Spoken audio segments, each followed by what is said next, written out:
Good evening. Welcome to the Marion Minor Cook Athenaeum.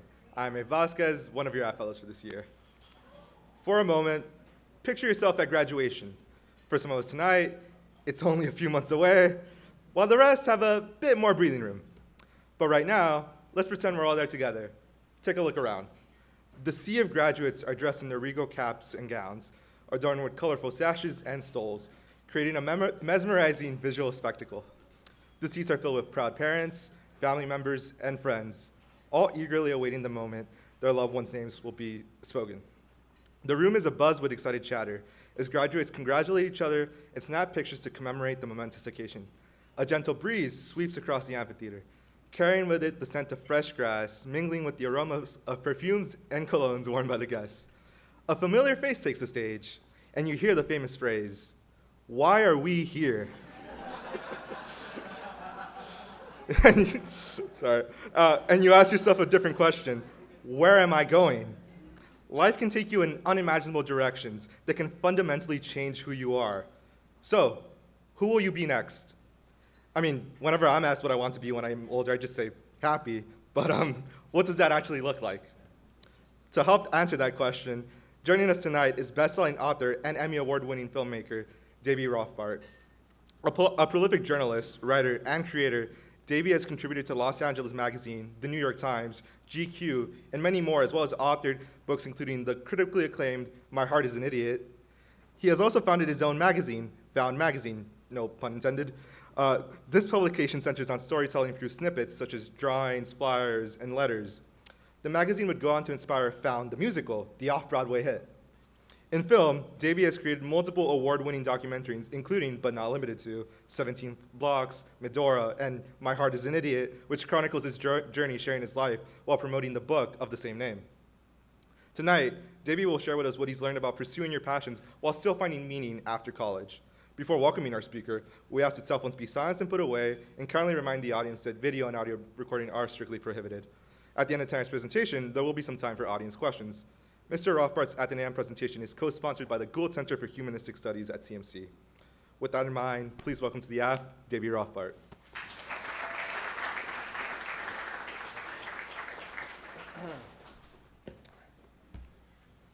What's up? Hi, everyone. Thanks so much for coming out tonight. Really appreciate it. I'm excited to share some thoughts with you guys. Thank you to Cheeto and Joey, who are the chefs that I met who made this awesome meal that we just had. Can we give it up for them?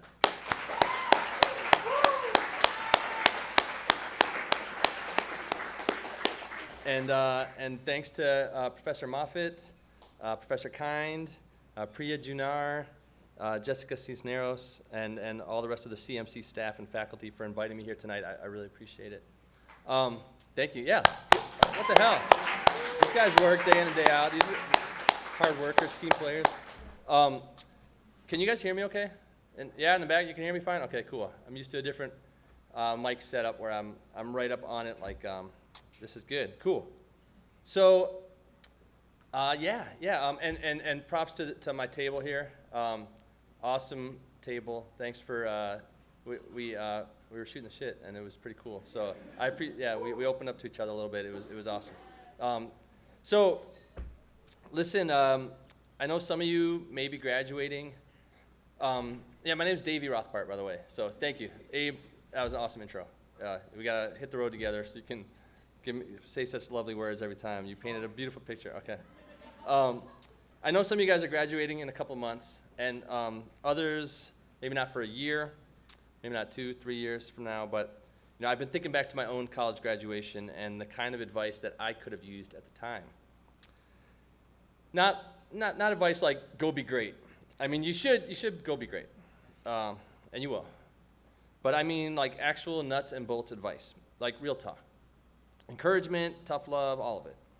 So that's my goal tonight, just to drop a few thoughts for all of you, based on my own journey since college. And maybe some of it will be helpful to you now or maybe years from now. I hope so. Now, college for me, that was a long time ago. But here's the thing. Me and my friends make this magazine called Found Magazine. It's all notes and letters that people have literally found on the ground, found on the street, on the city bus, bowling alley parking lots. People find this stuff and they mail it to us from all around the country. We read all the notes that people send in and put our favorites together into a little zine. It looks something like this, Found Magazine. And each found note, it's got a magic of its own. It gives you a glimpse into another person's life. And I knew I was going to be coming here talking to a bunch of college students and trying to push some advice on you. So I thought some of these found notes, I wanted to kind of study some of the recent notes we've received that kind of deal with college life. So it kind of give me a sense for what's going on in the lives of college students in 2023.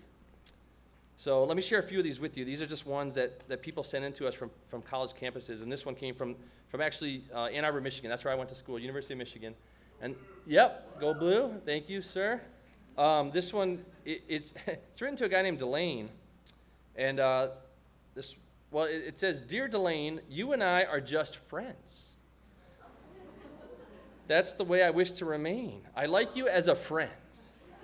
I would be happy if this doesn't affect our bond as friends. Please understand, it's not because you're not handsome enough. It's just because you and I are friends and that's it.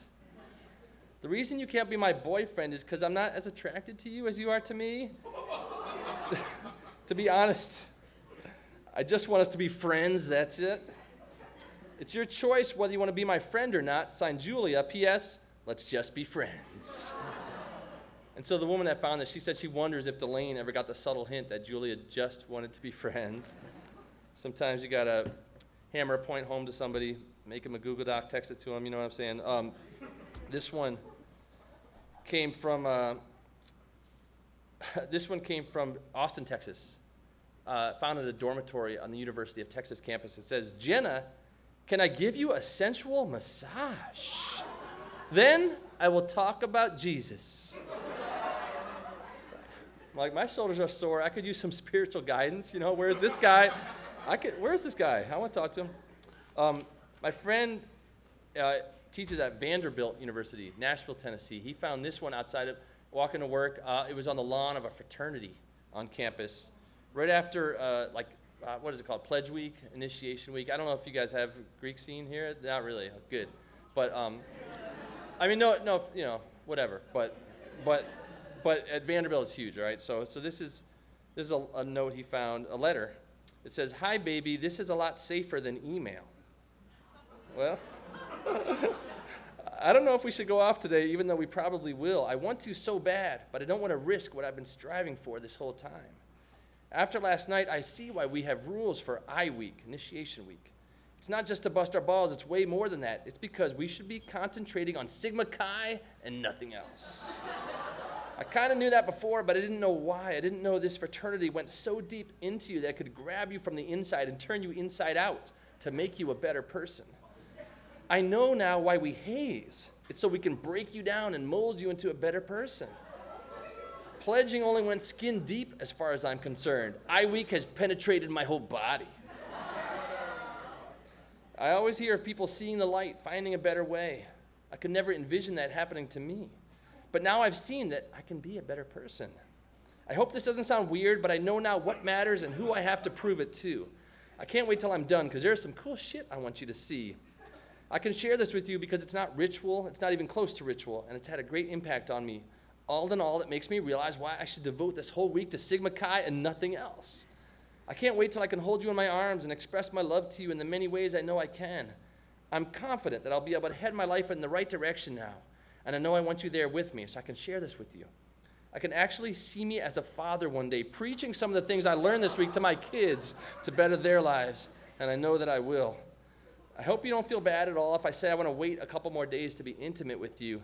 The truth is, I don't want to wait at all. I want you now. It's all caps there. But I know I should wait because it's only a couple of days. But that will not stop me from thinking of you. I want you to know that during ritual, you'll be in my mind and in my heart. And when it's all over, hopefully, you will be in my pants. I love you always and forever, Jake. I missed out. I was not in a fraternity, so I missed out. Let me share a couple more of these college. So this is me getting in touch with your guys' experience as college students. So I'm prepared to give you this unhinged speech. But But let me share one or two more of these, 2 or 3 maybe of these short found notes with you, just to give you a sense of what life is like. You guys know, but I'm learning about college life here. So this is a quiz found on the UC Davis campus. It's like the 5 answers to this pop quiz. And some of the questions you can actually deduce what they were from the answers, but some of them I have no idea. So here's this person's five answers to this quiz. Number 1, I would name my twins Mickey and Minnie. Cool. Number 2, hell no. If you're going to control the U.S. Armed Forces, you have to be born and raised right here in the U.S. of A. Number 3, the book would be about the ghettos of the world, and the title would be The Ghettos of the World. Number 4, set my arms on fire using rubbing alcohol and spitting flames using rubbing alcohol. What question elicited that response? I'm still trying to figure that one out. Number 5, I love you, God, Jesus saved me. So he must have just gotten a sensual massage, is like ready to rock. Now this was found by a friend of mine at a college that will remain nameless, okay? Don't want to put him on blast or anything, but what it was, okay. You guys know at the end of the semester, you probably do this at CMC, you like fill out these teacher course evaluations, and I was always charitable to my teachers. Like these folks, Professor Moffitt, these Professor Kine, like they work hard, they give their all, so it's like I would good class, decent class, I would try to at least give them a nice evaluation. But this class, this friend of mine found in a dumpster, actually, he found 20 teacher course evaluations for the same class, and this class must have been so fucking fucked up because 17 out of the 20 students talked mostly about how the teacher every day would bring her 3 cats to class and just how distracting that was, and I thought, okay, that's weird. But 3 of the students did not mention the cats, including this guy. He had something else on his mind. He says, I cannot remember anything about the content of a specific class any more than I can recall the most boring moments of my life. The educational value was so phenomenally low that my frustration grew into hatred for the teacher. And then it became more widespread, affecting my family and friends and possibly people I never even met before until I finally reached the point where I hated myself for being there. So that's what a Duke University education will get you. Oh shit, I said that out loud. Well, it was found in Durham, North Carolina. I won't say what school, but one last one from, another one from Austin, Texas, University of Texas. Dear Alicia, what were you thinking? Fucking Ben in the next room while I was sick with mono? You are a dirty bitch and I rebuke you. Thought we had something special. Clearly you didn't. Hope you enjoy tramping it up in fucking half of Austin. Please die. Sincerely, Roger. So, after reading all these finds, I felt I was prepped to come in and speak to college students. I know what you guys are. I know what's on your mind. I know what's in your hearts. A funny thing happened. I was driving into town today, and I passed this art house indie movie theater that's around here, the Lemley. And it just brought back a couple of memories.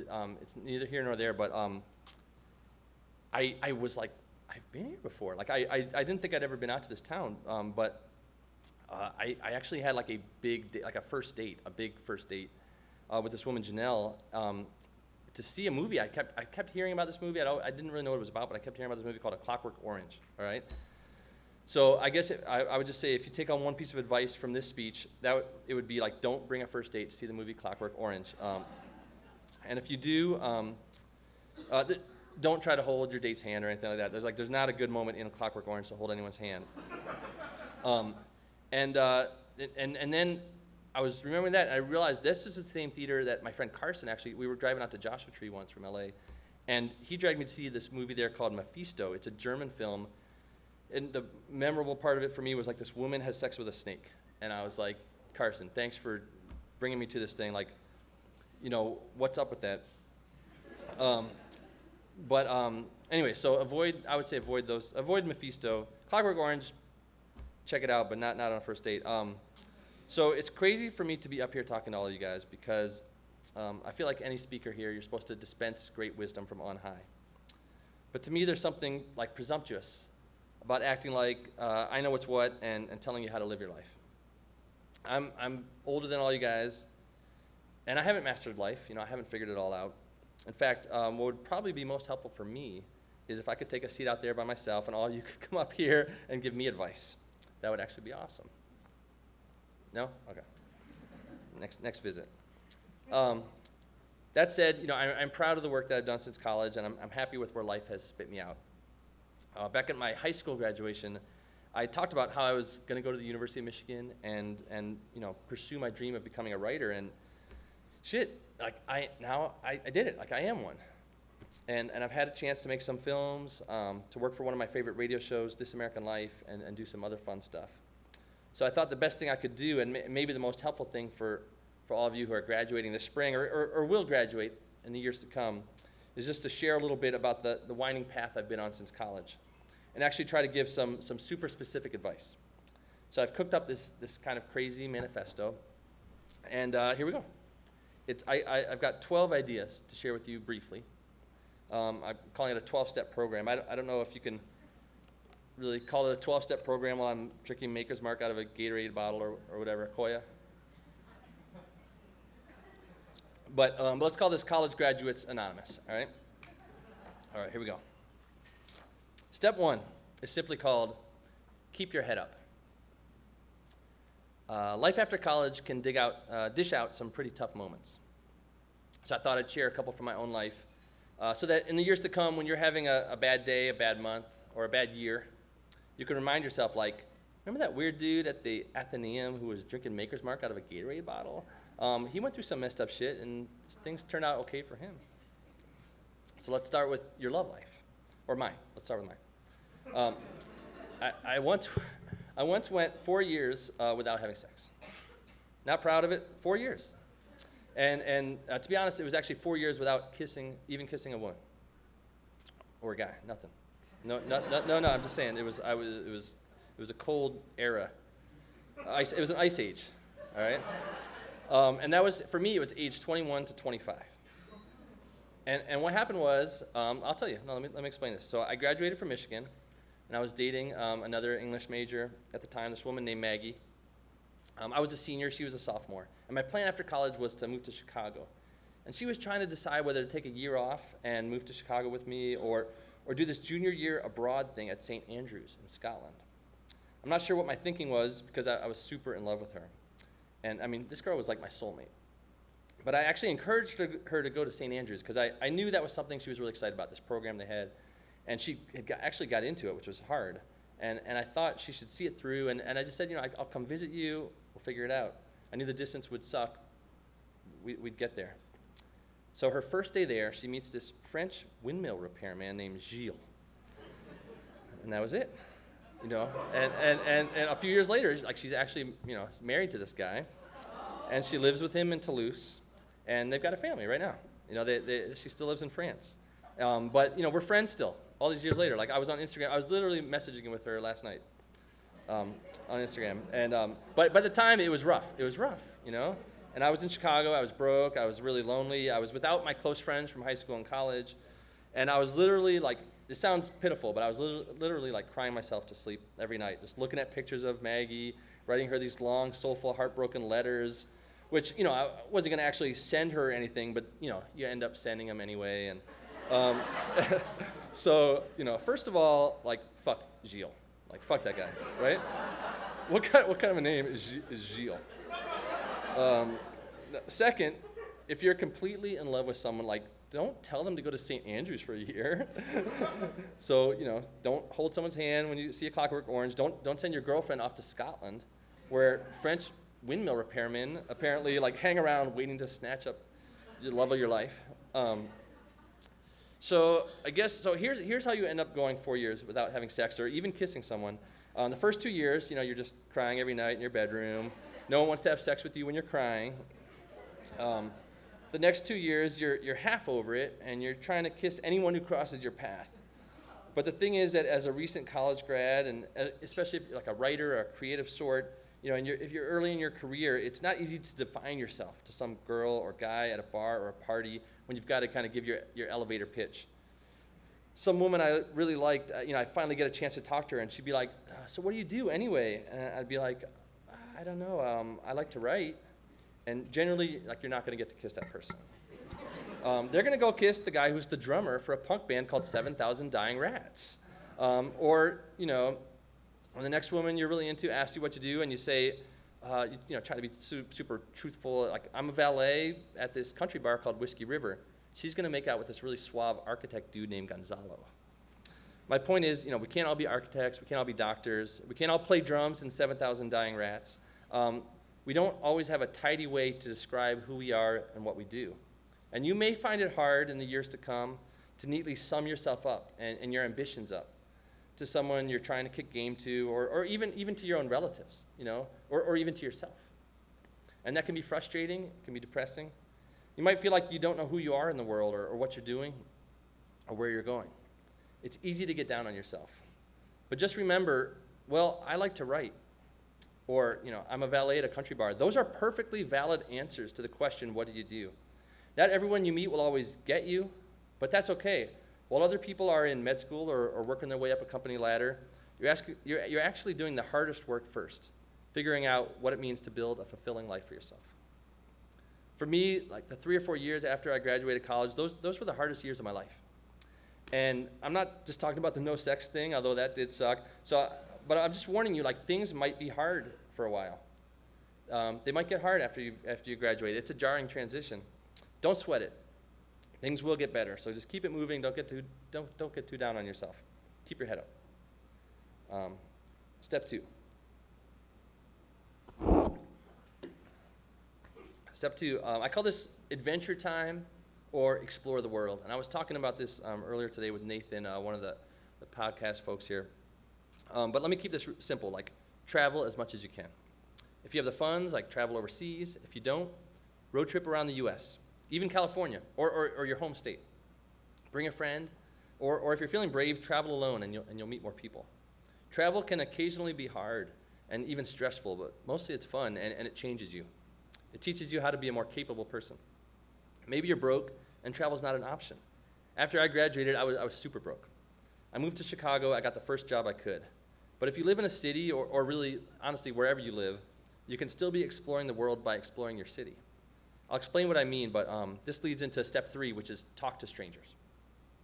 Talk to strangers. This is actually the most important step of all. So, after college, I moved to Chicago, and I'm working these shitty jobs. I only had a few hours off every few days, but what I would do was find ways to explore the city and engage with strangers. I took my little tape recorder with me, and I'd go explore weird little pockets of the city, like an old boxing gym, a Polish bingo hall, maybe a park where on Sunday afternoons a bunch of old dudes played cricket. And I would just interview people. I always told people it was for a school project. I'd already graduated, but I'd say it's for a school project. No one ever asks anything more if you say you're doing it for a school project. I still say that, seriously. And once you're talking to people, you can really ask them anything you want. At the time, I had no idea what I was doing, and I didn't realize that recording these conversations with strangers was actually training me how to become a radio reporter or documentary filmmaker. I just did it because it was fun. And you get a chance to mix it up with interesting people and to hear their stories. It's also a great thing to do as a date, way better than going to Clockwork Orange. So whether you're a screenwriting major or studying economics, like, you've chosen a school like CMC most likely because I'm just meeting so many of you today already. I can tell that you guys do have a hunger for stories, a curiosity about people, the people that we share the world with. And engaging with strangers, collecting their stories, even sharing your story with them. That's the best way to learn, deepen your compassion, broaden your perspectives, activate your sense of wonder, and simply to connect, which is what life is all about. Try talking to even one stranger a day and see how much it makes life more awesome. Step 4 is called Vision Quest. How are you guys doing? Going good? Okay, cool. You guys I appreciate it. You guys seem engaged. This is new. I'm used to, like, kind of giving talks that I've given like 100 times before, and I know what's funny, what's not, or where people are involved. This is the first time I've ever shared this stuff with people, so it's kind of like, I don't know, nervous, but I'm just like, it's new for me. So I appreciate you guys, like, listening so closely and being right here with me along on this weird unhinged ride. But step 4 is called Vision Quest. It takes some guts to leave everything and everyone you've known behind. But sometimes you just got to go off on your own and figure shit out. For me, after 3 or 4 years in Chicago, I'd saved up some money, and I knew I really wanted to try and write. As a college freshman at my local art house theater in Ann Arbor, I'd seen this movie called Gas Food Lodging, written and directed by a woman named Allison Anders. Gas Food Lodging, it takes place in a small, desolate town in New Mexico, and there's this girl in the movie, a character named Shade, who I kind of fell in love with watching this movie. I liked her so much, I came back and I watched the movie 3 nights in a row. So now I was 24, 25, and I had the idea, I should just go to New Mexico and move to some small town and try and write a book and find Shade. I mean, I wasn't having sex or kissing anyone in Chicago. It didn't seem that unreasonable to move across the country to try and hook up with a fictional character. I loaded up my car, and I ended up in this town called Valdez, New Mexico, which is way up in the mountains outside of Taos. And I moved into the spare bedroom of this triathlete named Liam Murphy. And I spent a year basically just reading voraciously, writing every day, and hiking with Liam's dogs and his neighbor's dogs that lived on either side. It was 9 dogs total. I was like Beastmaster. I could just hike up this peak every day with 9 dogs kind of floating around me. My first week there, I wrote my favorite thing I'd ever written. And the next week, too. And even though I didn't realize it at the time, within 3 months, I had written all the stories that ended up comprising my first book, which is called The Lone Surfer of Montana, Kansas. 20 years later, this year, that book is being turned into a movie with a bunch of famous actors involved. And so it was lonely there in New Mexico, absolutely. But that's what a vision quest is for. Just to veer straight into the black hole of loneliness and whatever else you're wrestling with and face that shit head on. And when you come out the other side, you're a stronger person and you can deal with anything. Step 5. I call this do what you like. You probably hear a lot of people say, do what you love to do. And that's good advice. But maybe you don't know what you love. Or maybe you love a lot of things. Maybe you don't know what you're supposed to be when you grow up. My advice is to pay attention to the things you like to do and do them. Not everything you put your time and energy into has to be a clear step on some career path or offer any kind of tangible reward. In fact, for me, it's been the muddling around, the just doing stuff because it's fun and it interests me, that has led to the most important things in my life. When I was living with Liam Murphy in New Mexico, I started listening to a lot of NPR. And I caught this show, it was new at the time, pretty new, called This American Life. And This American Life, I thought that was the coolest thing I'd ever heard. Great storytelling, fascinating interviews with ordinary people. And I thought, I'd really like to do something like that one day. My friend Eddie, I called him 35th Street Eddie. That was his full name, but maybe not his driver's license. But 35th Street Eddie, he was a ticket scalper that I met when I was living in Chicago. And that was my job, too. I was scalping tickets to sports events and concerts. Eddie, he was trying to get a car from Miami to L.A. Don't remember why or any of the other details, but he asked if I would make the trip with him. And I said, yeah, that sounds cool. Especially, I thought maybe a road trip, I could do some kind of art project along the way. And I had this weird idea, and I bought a bunch of slide film, which is special film. When you print it, it makes slides, like projectable slides. So I brought my tape recorder and my camera, and we made this trip across the country, and I kept stopping at pickup basketball courts every few hundred miles, and I interviewed the people who were playing about basketball and about their lives. And I took pictures of them, too, and I took other pictures during our road trip. The scenery. At the end of the trip, I printed the slide film, I edited the audio tapes. All I had was an old boombox, but I just kind of pressed play on one deck, record on the other, kind of rewinded back and forth. I chose some of my favorite songs to kind of intersperse between each little interview. So you would hear these soulful songs. You'd see images of some of the pictures of highway sunsets, forlorn basketball hoops in the bayou, that kind of thing. And then kind of these portraits of the people I'd met in my journeys. Where the hell am I? So anyway, by the end of it, I had a 20-minute slideshow documentary basically, and I was really happy with how it turned out. It was the problem was it was probably the most logistically challenging possible format to share your art with someone. Because if I wanted to show someone this slideshow documentary, I had to literally carry around my slide projector, 2 trays of slides, a boombox, and I had to find a friend that had a white wall where I could show it to them. And I had to physically be, I couldn't email it to them. I had to physically be there to advance the slides at just the right time because they were timed to the interview and the music. Why would I make something that was so hard to share with people? I don't know. But it was fun to make, and I loved how it turned out. As I kept roaming around the country in the year that followed, I showed it to friends in different cities, like my friend Mike Sue, He graduated with me at Michigan. He was like, dude, this is awesome. Have you heard of this show, This American Life? You should be working for them. And I'll explain more in a minute, but he ended up being the one to hook me up with them. What's crazy to me is that this little art project that I did for fun, a slideshow documentary about pickup basketball that was maybe seen by like a total of 20 people ever, that's what opened a door for me. That's what helped me get there. And a year later, my first piece aired on This American Life for 2 million listeners. Other friends of mine, just to give you some other examples, some friends of mine from Michigan, they too discovered their life path just doing what they like. My friend Brian, he was a real Michigan sports nut, and he started a blog called MGO Blog, just for fun. It gave him a chance to write about Michigan football and basketball and hockey. It was like his hobby. And it has now grown into like one of the biggest blogs on the internet with enormous traffic. It's Brian's full-time job. He has a full staff of writers. Robert Siegel was the longtime editor-in-chief at The Onion. He wrote a great film called The Wrestler. He's a screenwriter. He's written a lot of great films, but he started writing for The Onion when it was this little campus rag at the University of Wisconsin. And he was dabbling. Like, he had no idea that the paper would blow up and become The Onion. It was just this little fun thing that he liked to do. So I would say to you guys, like, dabble in a lot of things. Pursue your hobbies. Do what's fun and excites you. Don't worry about what it means or where it will get you. Do what you like vibrantly, and good things will happen. That leads me to step 6, which is, I call that, let me get to this. Step 6, follow through on your ideas.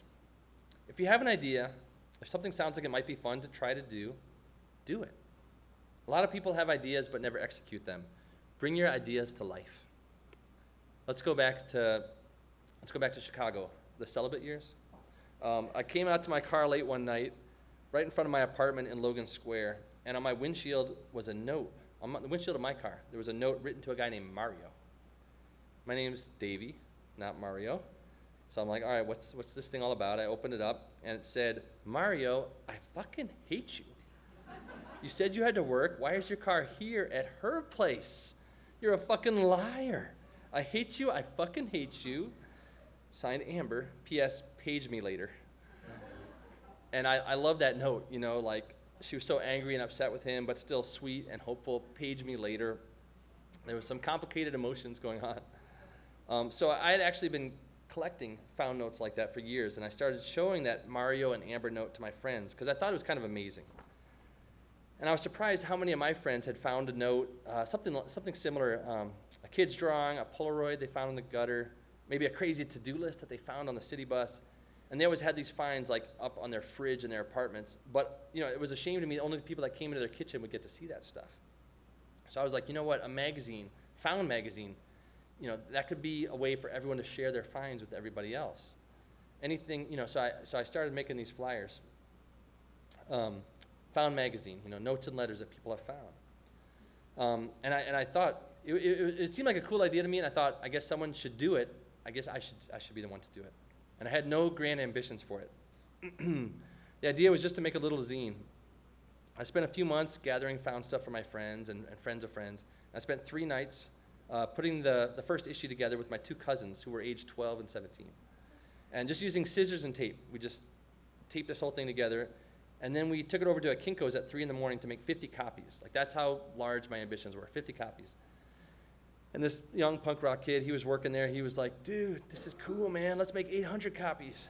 And he said he could make them cheap, and he'd help us collate and staple them. So we made 800 copies. And a week later, we had a release party. Maybe 100 people came. They each bought a copy for $5. That left me still with 700 copies filling my apartment in boxes. And the thing is, I was leaving town for a couple days. I was leaving town a couple days later for a few weeks. And my roommate at the time, this guy, Tim, has anyone ever heard of the band Rise Against? Kind of like an alt-rock band. Tim's the lead singer of that band. He was my roommate in Chicago, and he was pissed at me because I was leaving and all these boxes were stacked around the apartment. You could barely move. And I was like, sorry, dude, peace. And when I came home a few weeks later, all the boxes were gone. I figured he threw them out or he put them in the basement. It used to always flood down there. And he was like, no, man. He said, so many people have been coming by to buy like 1 copy or 3 or 5 copies for their friends. He said then he sold them out. He said the neighbors had actually called the police because there were so many, they thought he was selling drugs out of the apartment. There were so many people coming and going to like buy these magazines, and I was shocked, you know, but I was super excited too. I was thrilled. I had no idea that there were so many people out there that shared my little hobby and that would be fascinated like me by these little scraps of paper, these little glimpses into other people's lives. So I was like, shit, I guess we got to print some more magazines. And so we printed more. And of course, the more found magazines that were getting out there into people's hands, the more people were sending in their finds, to the point where we were getting like 10 or 20 finds a day sent in from all over the world. And 20 years later, like they still come in every day. Great finds, fascinating stuff. So within a year, I had signed a book contract with Simon & Schuster to make a found book. And a year later, I kicked off this 50-state book tour by going on David Letterman to read my favorite finds, just like I shared a few with you guys tonight. Now, there's obviously a little more to it than all that, but my point is, Found Magazine, it could have very easily been an idea that I had and abandoned. But I decided to do it. And I discovered just how widely the idea resonated with people. So whether it's a creative project or an idea for a business or an app or a nonprofit organization or some scientific breakthrough, you know, it's very hard to predict what work of yours will excite people and spread. A dozen other times, like I had ideas for things, sometimes things I was more excited about than Found Magazine, and I did those projects too, and I was happy and proud with the results, and my friends thought they were pretty cool, and nothing ever came of them. All you can do is follow through on your ideas, work hard to make them as excellent as possible, and put your work out into the world and see what happens. At the very least, you'll have something on your hands that makes you feel good, and you'll enjoy having done it. It's worthwhile just for those reasons. And sometimes, lightning will strike and things will blossom in a way you never could have expected, like they did for Found Magazine, or for the Robert Siegel working at The Onion, or a million other cool projects that friends of mine have been involved in. You just don't know. All you can do is, when you have an idea, do it. Step 7. I call this DIY or die. For those who don't know, DIY means do it yourself. Do it yourself. 10 years ago, I was back in my hometown in Michigan, and I read an article in the New York Times about a tiny town in rural Indiana called Medora, Indiana. A town of 500 people where the factories had shut down and things had gotten pretty dire. Medora is almost known as like a meth town, basically. And this article talked about how Medora had a high school basketball team, the Medora Hornets, that had not won a game in years. I thought, wouldn't that be an interesting documentary? Like, instead of a team trying to win a championship, this team's just trying to win a single game. Every game would almost feel like their championship game. So the next day, I drove down to Medora with my friend Andrew Cohn. We watched a practice, got to meet some of the coaches and players, and we walked around the town of Medora, which was eerily still, a light snow falling. And Andrew and I were like, we've got to make this movie. And a year later, right before the next season started, we gathered a few friends and borrowed some cameras, and we went back to Medora to live there for a full season. 6 of us sharing one little motel room, since we were, bankrolling this whole thing out of our pocket. And it was one of the most profound experiences of my life. When I talk to strangers, every day we got to be in these kids' houses and talk to them and their families about their lives. Really explore small town life in this powerful, raw, and intimate way.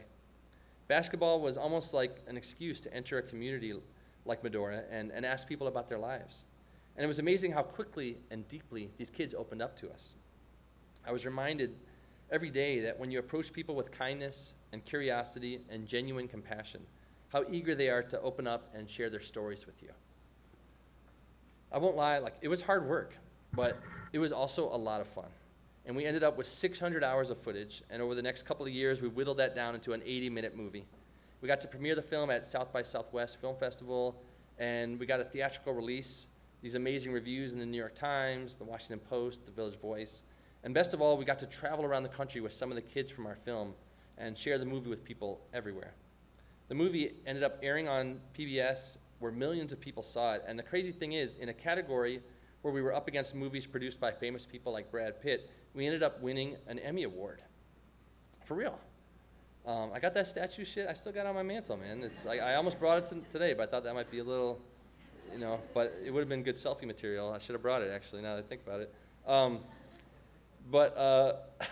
This was a movie made for pennies by a bunch of friends who never went to film school.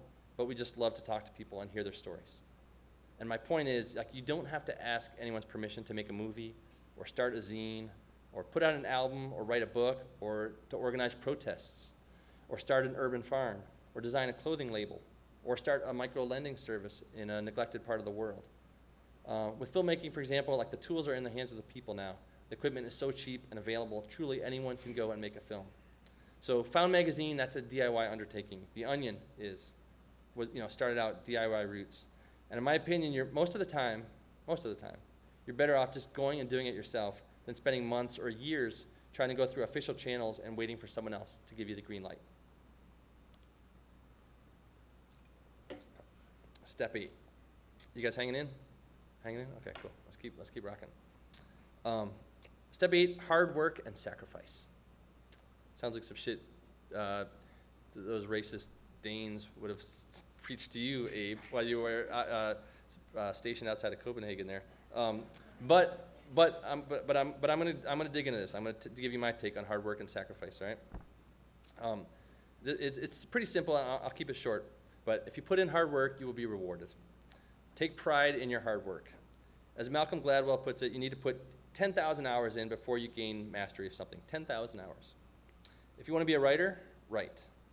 For 4 years in Chicago and DC, like before I even went off to New Mexico and had that little string of lucky writing sessions, I wrote my ass off. It wasn't every day, and I talked earlier with the Goldfellows about misfires, like I had years of misfires, but that's part of just paying your dues, putting in those hours. I didn't write every day, but I wrote every week. And I worked a ton of jobs. I still found time to write, and that's easier to do if you're not having sex or kissing anyone. But you could find the time regardless, even if it's just 2 hours every Saturday afternoon. A lot of what I wrote was terrible, probably most of it. But if you just keep working, keep doing something, you get better at it. It's true with anything. One of my best friends, Javon, when I lived with him, he was always into computers, and he basically self-taught himself all there was to know about coding, and he's now this elite computer programmer. My friend Dorothy, she wanted to learn photography. She just kept going out there taking pictures until she got good, and she opened her own photo studio, which is now massive. My friend Jonathan, he wanted to work in public radio, and he taught himself how to use Pro Tools. He went out, he made his own radio stories, and eventually he became a producer for the local radio station, and then he got a job as a producer for Terry Gross and Fresh Air. Now he's a producer at This American Life.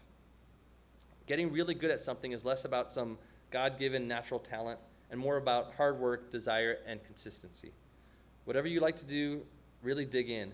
And if you're not sure, try a lot of things and see what catches.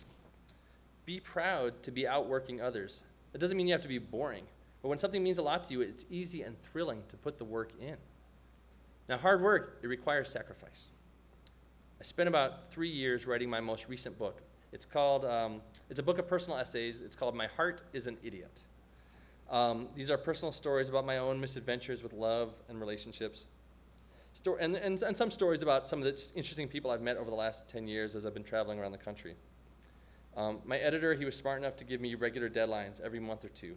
And of course, there were a lot of times when my friends and roommates, they'd be going out to a party on a Friday or Saturday night, and I'd have to stay home and work all night because I had a deadline coming up. And I'd be sad and kind of pissed and wondering what I was missing out on, but you have to learn to embrace the feeling of working when other people are out having fun. There was always this point late in the night when I'd finally get going writing, and I'd be in the zone and kind of buzzing. Or maybe I'd be struggling and frustrated, but still the hours would spin by, and when my roommates would come home all loud and drunk and shit, I'd realize just how much time had passed and how absorbed I'd become with my own little secret world that I was creating on the page. And there's no better feeling than having been up all night working and then having a celebratory bowl of cereal, going for a walk at dawn. And other people are driving and walking on their way to work, and you feel like you've got this special secret. You feel kind of like a badass because the work you've been putting in is making you stronger. You're building yourself, investing in yourself. And no matter what happens with the work you're doing, the work itself is its own reward and its own satisfaction. Work actually gets more enjoyable the more you do it. And the better you get at what you're working on, and the better you get at what you're working on. And I'm not just talking about writing. It could be a business that you started. You're just putting that work in, starting your own nonprofit, composing an album, choreographing a dance concert. And I'm not saying to live a life with no balance. You got to have fun. You have to go on adventures and everything. But you also have to learn to enjoy and take pride in your ability to work hard and bring your projects to life. Step 9. All right, this is super nuts and bolts, this one. Let's talk about jobs and dream jobs and how to get your dream job, okay? Like most people, I can name a ton of shitty jobs that I had over the years. And the thing is, no matter how shitty a job looks on paper, every experience has value and you can take something from it. Even at the shittiest job, you meet someone cool, you have some interesting adventures, and you learn about the world. My jobs were not that shitty. Like, I liked them. I delivered for Bell's Pizza all through high school, all through college. A little mom and pop pizza shop in my hometown, Ann Arbor. And when I moved to Chicago, I got that job at a country bar as a valet parker. I worked at a video store, and then I worked for a ticket broker scalping extra tickets on the street. So this is like I would go in downtown Chicago, stand outside who needs to? I'd be the person waving these tickets around. Stomp, Riverdance, Joseph and the Amazing Technicolor Dreamcoat. I went to shows like Barney on Ice, concerts, Yanni, Amy Mann, Metallica, sometimes all on the same day. Mostly it was sports though. The Bears, Chicago Bears, Cubs, Sox, the Blackhawks, and the Chicago Bulls. And that job, it did suck sometimes. Like I'd be freezing my ass off trying to sell Blackhawks tickets in January in front of the United Center when it was below zero, and I'd be dodging the cops. I actually got arrested 4 times scalping tickets.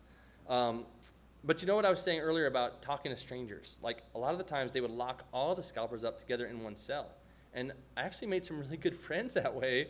I'm still friends with 3 of these guys that I met scalping tickets on the streets of Chicago and in those jail cells. So, like, don't worry if you feel like you have to work some lame job that's not really fulfilling you. Everybody has to get jobs like that at some point or another. Most of you will. Enjoy meeting people through work and hearing their stories. Your customers, your colleagues. You'll learn something from every experience and every job you have, even if it's not apparent at the time. Don't believe that any job is beneath you. And don't be afraid to try new jobs, even jobs that seem outside your expertise. But let's go back to what I was saying about how I wanted to work with This American Life. So my friend Mike Stu, he saw that little basketball slideshow thing, and he was like, dude, you got to get in touch with them. And Mike had a friend named Susan Burton. She had been working at the show as a producer and was leaving the show. And they needed to hire a replacement. So Mike suggested I apply for the job, even though I virtually had no chance. I had no actual radio experience. He said it's just a good chance to maybe get to know the folks at This American Life. Maybe you could share some of your ideas with them. So I decided to apply. And this is when I was living in New Mexico up in the mountains with that triathlete, Liam Murphy, on my vision quest and listening to a lot of NPR. And the thing is, it was really hard to make a resume. And I started getting all depressed because I was so unqualified. Not only had I never had a job in radio before, I had never had a real job of any kind, like in an office or anything. So the night before the application was due, I decided, as kind of a joke, maybe just to entertain myself, to make a totally 1,000% honest resume, listing all the jobs I'd had. So I put down pizza delivery, valet, ticket scalper, marijuana salesman. But I made it look really nice and professional, and I included some of the volunteer work I'd done, like teaching creative writing in prisons, and I wrote a very genuine and emphatic cover letter about my love of storytelling. And then I just sent the whole thing in. Basically, I was thinking like it would never get read. Or maybe it would entertain some intern whose job it was to sift through the application slush pile. 3 days later, there was a message on my answering machine, and it was Ira Glass, the host of This American Life. And he's got, if you ever heard his voice, it's kind of this funny voice. He's like, we want to interview you for the job. And I was like, holy shit. So they interviewed 3 people for one job, and me and 2 other people, and they actually gave both the other 2 people the job, not me. But that made sense because I had no radio production experience. I wasn't qualified. But I did have the chance, just like Mike Sue had imagined, to tell them about some of the ideas I had for This American Life stories. And they said that even though they couldn't hire me as a producer, they wanted me to start going out and reporting stories for them right away. And that was over 15 years ago, and I've been doing stories, maybe 1 or 2 stories for them a year ever since. A related story. My friend Devin Friedman, he graduated from Michigan with me. He was a creative writing major, and a year, he worked for like a year as a landscaper in Massachusetts, and then he decided he wanted to work at magazines and write for magazines. So he went to New York and he applied for like the lowest rung job at every magazine in town. But there's like 200 people applying for each one of these jobs, and each of them is like equally well qualified. So he was getting kind of desperate, and he wrote a cover letter for a job at Esquire, and he told them he wanted the job so badly that he would be willing, as he wrote it, to nail my soft parts to a tree and run away fast. Someone thought that was funny, and he got an interview, and he got the job. And he's been working in magazines ever since, and now he's the senior writer at GQ. He's reported from Iraq, Afghanistan, Sri Lanka, like all around the world. And a lot of that, he's a hard worker and he's a great writer. But it's also, he's a guy who doesn't take things too seriously. He's the kind of guy you would want to work in an office with, and he was willing to distinguish himself as such in a cover letter to get his first magazine job. So what's the lesson here? Like, in my mind, it's this. Like, as long as you have a baseline talent, level of talent and professionalism, people really want to work with the people they enjoy and think they'll get along with. So go to the places where the jobs exist in your chosen field. Reach out to the people you want to work with in an earnest, friendly, intelligent, and informal way. Don't be afraid to communicate yourself honestly to people. As much as they're evaluating you to see if you'd be a good fit, you're also seeing if they're a good fit for you. So the fact that Ira Glass would see a resume that has ticket scalper and marijuana salesman on it as the two most recent jobs and want to call that person up and interview them, that means to me that's the kind of guy I would want to work for. The thing is, I would never have known about the job opening there or been in touch with Ira in This American Life if it wasn't for my buddy Mike Sue, who I met in college at Michigan. And that brings me to step 10. 12 steps, so we're getting there. Thanks for hanging in there with me. Step 10, networking. I'm actually going to call this one green networking because networking has lame connotations. It seems slick, oily, gross, like you're trying too hard. It's obnoxious. No one wants to be known as networky. But I'll be straight with you. Nothing is more important in life to getting things done and advancing your career and just having cool things happen to you than who you know. Every job I've ever had and half of the fun, creative work I've gotten into came from knowing someone. I basically was able to become a journalist and a magazine writer because my friend Devin worked at magazines and knew I could get the job done. That said, you don't always have to be a douchey, always networking type in order to build a wide and powerful network. Your network can grow organically as a byproduct of your natural interest in people. So I'm going to coin a new term right now for the first time that I call green networking. It's like green, if it's green, environmentally friendly, everything is cool, right? Green energy, green packaging, green meth, green serial killers, they're not that bad, they're green. So here's the basic tenets of green networking. Engage with everyone, not just people you think can help get you something you want. You really don't know where a helpful hand will come from or how someone may or may not be connected to the jobs, resources, and people who interest you the most. So cast a wide net. Get to know people because you're genuinely curious about hearing their stories and perspectives. No one likes to be networked at, but almost everyone loves to have an interesting conversation and make new friends. Engage with a wide range of people who are different from you, people of all ages, backgrounds, who have all kinds of interests. If you're only hanging out with people just like you, your network will be narrow and you'll have less opportunity to learn from people. Imagine that life is like one giant Ocean's 11 style casino heist. Different people are going to help you down the road in specialized ways you could never predict. When you're building your own network, your green network, you're building your heist team, your squad. You can't have 50 explosive experts. Your heist attempt is going to either succeed or fail based on the size, skill, and diversity of your heist team. This is probably the most important. Find a way to stay connected to people you connect with. When you meet someone you like or get along with, get their email address, put their number in your phone, friend them on social media. If I talk to someone for a half hour on a plane or even 15 minutes at a party, I don't want to just let them wander away and never see them again. That person could be someone who one day will teach me how to surf or comfort me in a time of sadness or read one of my books or simply make me laugh with a funny Instagram comment. So, speaking of the gram, I'm on Instagram, Facebook, and Twitter. Follow me, and I will follow you back, all right? Not just the students, staff, faculty, Cheeto, Joey, whoever's in this room. You can do it now, later tonight, whatever. Davy Rothbart. Make it pretty easy to find me. Down the road, if you got a question for me about art, life, you can message me. I'll do my best to respond to everyone. And I can let you know if I'm having a party, screening some new film in a city where you live, or want help with some elaborate art project.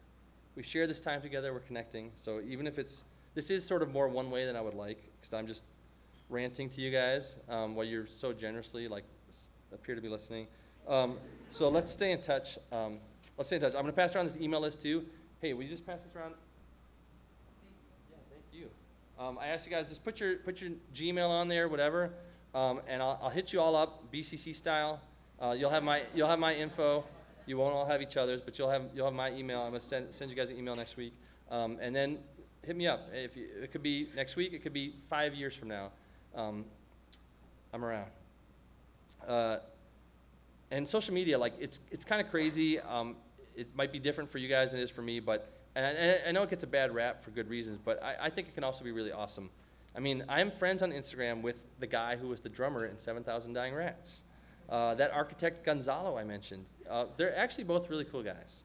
I'm Facebook friends with a 79-year-old woman I met on a plane from New York to LA last week. And I'm friends with this director, Joshua Oppenheimer. He made this incredible Oscar-winning documentary called The Act of Killing.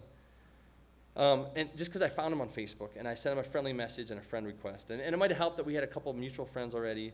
But, it's nice to be able to see what he's up to and what he's working on, and I can reach out to him if I need advice. Maybe he'll answer, maybe he won't if he's busy, but we're connected now, and that makes me happy.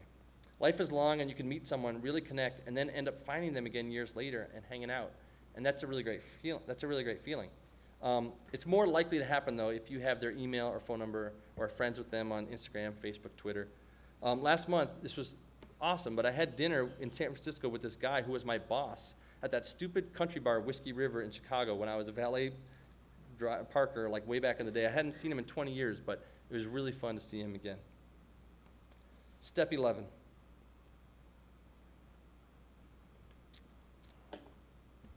This one's really important, and I call this one service to people, helping out other people.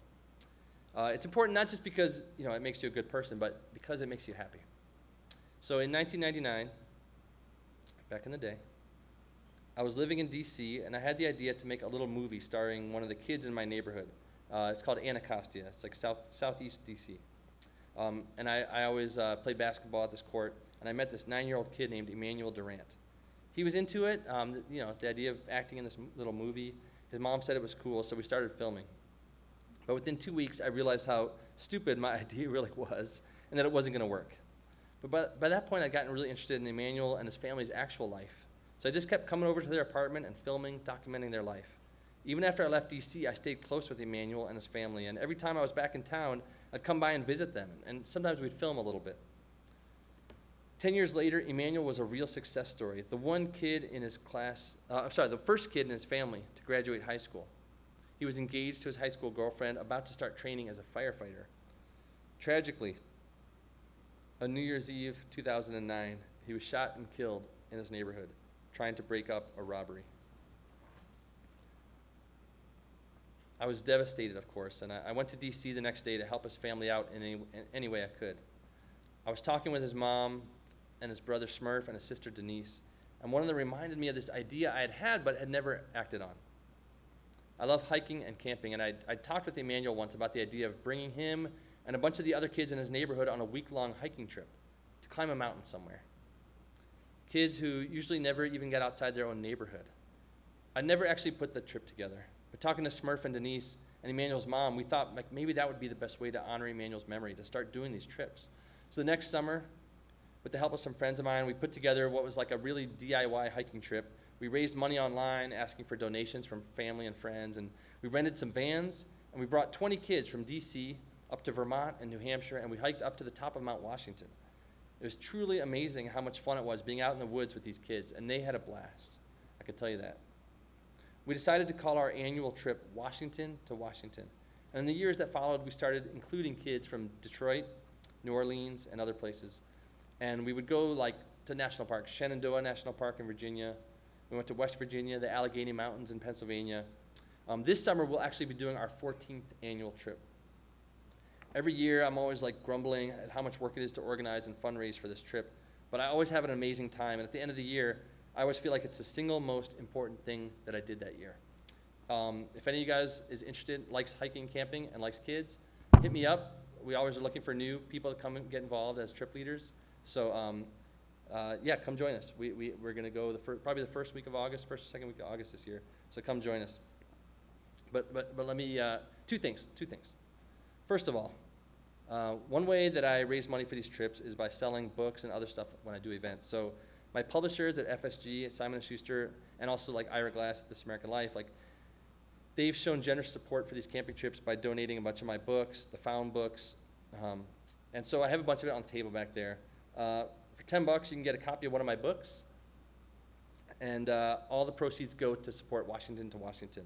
So check out afterwards all the books on the table back there. Ella, Abe, some of my friends here are going to be helping us out back there. But we take cash, Venmo, IOU, whatever you want. I'll write an extremely personal message into your book. We've also got copies of my film Medora and some other stuff back there. So your support is appreciated, and it'll make our hiking trip with the kids possible this summer. My goal is to sell a few things, and I'm selling them like cheap, way below like whatever the cover value is on these books.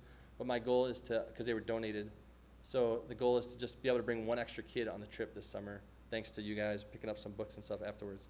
But my bigger point about all this is that doing work for others, volunteer work, tutoring kids at the 826 writing centers that they have in LA, big brothers, big sisters, or even just informally helping people.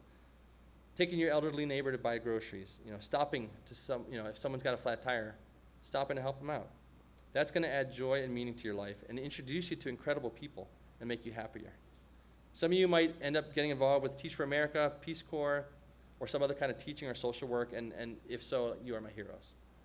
But still, for all you soon-to-be graduates or one-day graduates, I really encourage you all to find a way to involve yourself in your community, do some volunteer work of some kind, even if it's an hour or two a month. It will change your life for the better. All right, I'm wrapping up here with step 12. Good timing since my bottle's empty. Here we go. Step 12. And thank you for being so engaged and listening. And if you have questions afterwards, I'll stick around for a few. I don't know what time let's see. Yeah, I don't know how much time we have, but let's chat for a little while afterwards. Step 12 is called Life is a Video Game. I remember at my high school graduation, me and my friend Mike Kazura, we were talking, and it kind of dawned on us how much certain social forces all throughout high school had limited us. Like maybe there was some girl that one of us was in love with but too afraid to talk to. Why? What was really at risk? Nothing. And that person, you lost the chance to connect with them for no reason. And I remember how we said we wished we could do high school again with this new knowledge we had now, that it was okay to take more chances because the perceived risks were in reality tiny or non-existent. The thing is, even after high school, we continue, many of us, me included, to limit ourselves, to imagine that a person that we're into won't want to talk to us, or that some interesting line of work, that we could never be good at it, or that we don't have the skill set for some creative enterprise or business enterprise that fascinates us. And so we quit before we even try. But the truth is, life is like a video game with unlimited lives. I don't mean don't be safe. Like, be safe with your physical selves, obviously. Like, value your health and wellness more than anything.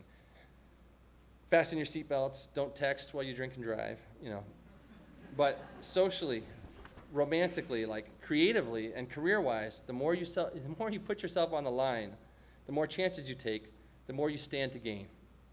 And failure, it's so not a big deal. If you're kind and generous and forgiving with yourself, you'll accomplish very little if you never allow yourselves to fail. So fail all the fucking time. Fail spectacularly. You'll learn something from it, and you'll have a good story to tell.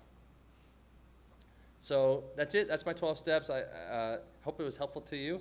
If you have a friend or know anyone, maybe you have a friend or sibling or someone who's about to graduate and you think they could benefit from hearing any of this stuff, or if you just want to look it over yourself one day after you graduate, I can email the whole thing to you, I'll email it to you. Hit me at davy.rothbart@gmail.com. Find me on Instagram. I'll send you the full speech. So let me wrap it up real quick. Graduation day, it's coming. Half of you are probably not worried at all about anything to come. And that's probably maybe because you're really well adjusted or you're loaded to the gills with Oxycontin, I don't know. But for me, maybe both. for me, graduation day, like I was elated. I didn't have to write any more papers for these damn professors. And I was excited to start my real life, but I was also pretty freaked out about what might be coming next. And some of you might feel the same way. So I promise you, I was just as lost and confused and not sure where I was going as any of you. Actually, I can basically guarantee I was more lost and confused than any of you. But things worked out okay for me, and they'll work out okay for you. You're going to be graduating from this amazing university, and you've got loving friends in your life, family, teachers who care about you and admire all the hard work you've done. So when graduation day is here, whether that's a couple months from now or a couple years from now, like, be sure to thank your loved ones, your family, for all the support they've shown you to help you accomplish all that you've accomplished. I know I couldn't have got my diploma if it wasn't for my mom and dad, some of my teachers, and some of the people in my life. So I'm going to hang out for a while. If you guys have got questions, like, I'm here for that. Afterwards, come up and say hi. I'll rock it back there at the table. I'd love to meet some of you. I hope you enjoy the rest of your semester or whatever time you have left here. And whether it's this year or down the road, when you graduate, I'll be sending you my most heartfelt congratulations and the very best of luck in years to come. Thanks again for this amazing opportunity to share all these ideas with you guys. I really appreciated this chance. Thank you. Thank you to Davy for his wonderfully engaging talk. Thank you to the audience for being here. We hope to see you again at the house soon. Night.